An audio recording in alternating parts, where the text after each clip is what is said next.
Hi, this is a video for the latest Path Painter update version 2.1.7. Path Painter had an optimization feature that helped with calculation-heavy large-scale painting. As I found out after investigating a support request from last week, that optimization feature caused some unwanted shaping effects. So it was removed in 2.1.7 and it was replaced by a new optimization feature that I'm going to show you now. I selected a fairly large brush size, and I can still paint fairly smoothly.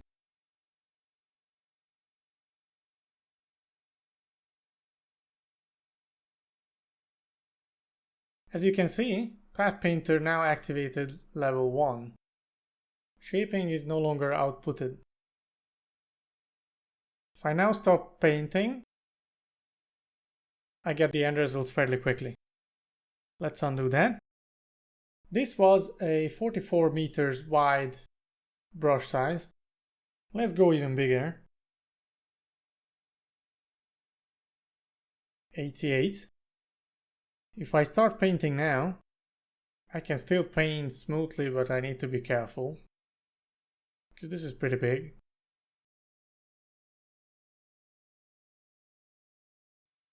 And let's see when the second level is activated.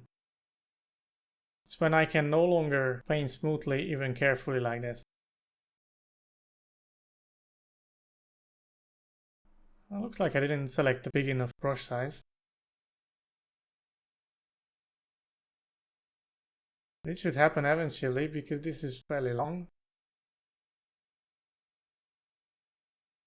Oh no, sorry, it's my mistake. It's not going to happen. If I go carefully, it's not going to happen, because this first level causes the length of the path not to matter for the performance. So I can go as long as I want to. Okay, let's select an even bigger brush size then. This should do it. Yep. So as you can see, now we don't seem to paint anything. So this is the maximum level of optimization. This allows me to paint as smoothly as I want, as long as I want. However, this will take longer to calculate at the end. The progress bar shows up and we can follow it. This is actually pretty huge right now. If you look at the mountains and everything, I wonder where the trees are. Maybe we are too far to see the trees, but if I zoom in, we will probably see the trees. Also, the jaggedness of the path is because the mouse doesn't have that kind of precision from here. I mean, the screen doesn't have it. So let's undo this. Ah yeah, the trees are there, sorry. Yeah, obviously they were turned off while I was painting. So yeah, from here the mouse doesn't have that kind of precision. That's why the jaggedness. Normally you wouldn't paint from up here. I also want to provide some extra information for large-scale painting, so you don't have to figure these things out yourself. Adjusting large-scale painting is generally quick, unless the path has to be regenerated. Things that regenerate the path: adjusting the brush, like brush size, embankment, or embankment curve, using the Apply Changes button, or making batch adjustments. What that means is that I'm making a few changes on settings without holding down the shift, and then I hold down shift and make another change, which will then apply all the previous changes as well. Things that don't regenerate the path are changing shaping settings like slope limit, elevation, and the terrain follow and even ramp. Changing texture settings, including opacity, or changing the vegetation clearing settings. Let's take a look. If I now hold down the shift, enter edit mode and change the elevation, no performance issues here. Let's actually take a look from here. You can see it better from here. So that's pretty quick. If I change the follow terrain or even ramp settings, that's the same.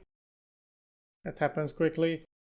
Slope limit, it's at 90, so it's turned off right now. But if I change it, that's quick as well. And it's actually interesting to see how the slope works. This is explained in the documentation as well, how the slope limit or auto ramp feature works. I can see right away that I painted this path from here towards this direction, because I can see that the slope limit is applied from here going up, and then the path doesn't drop down here. Instead, there is a slope limit applied. That's pretty quick as well. If I change texture settings, that happens pretty much instantly. If I change the opacity, and for vegetation clearing, now that may be a little difficult to show because this is pretty huge, as you can see from the trees, and actually we can see the, here's the vegetation. As you can see, they are out of the detailed draw distance, so we can't see them from that far. Let's take a look. Maybe there are some vegetation here. Okay, yeah, there's some grass here. So if I change that, that also happens pretty much instantly. And if I change the tree clearing, that happens pretty much instantly as well. Turning off and on, clearing happens right away. So yeah, changing these settings happens very quickly, even on huge paths like this. Like this is 128 meters by several hundred meters. But it's worth keeping in mind, if you need to change the actual path, that will require regeneration. So changing these settings or applying multiple changes either with the button or by making a few changes and then holding down the shift and make another change to apply all of them, that will require path regeneration, and that will take time. So to summarize, the new optimization has two levels. The first level stops shaping output, and the end result is quick once painting is done. This is because live shaping output requires more calculations the longer your path gets. You probably have seen how the whole path changes while you are painting. The second level activates for truly large-scale painting, and a lot more things get queued, so you can paint perfectly smoothly. However, there will be more calculations with a progress bar at the end.